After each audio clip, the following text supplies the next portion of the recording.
wake up call.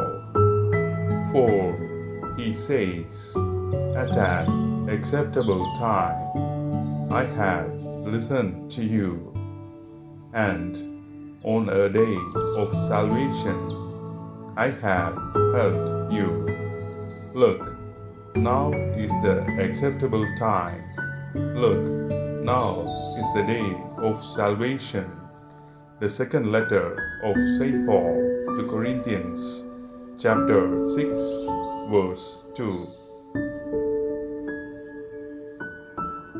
അവിടുന്ന് അരുളി ചെയ്യുന്നു, സ്വീകാര്യമായ സമയത്ത് ഞാൻ നിന്റെ പ്രാർത്ഥന കേട്ടു. രക്ഷയുടെ ദിവസത്തിൽ ഞാൻ നിന്നെ സഹായിക്കുകയും ചെയ്തു. ഇതാ ഇപ്പോൾ സ്വീകാര്യമായ സമയം, ഇതാ ഇപ്പോൾ രക്ഷയുടെ ദിവസം.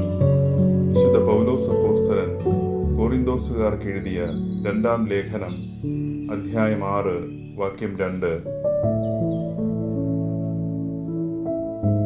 Good morning. Laudetur Jesus Christus.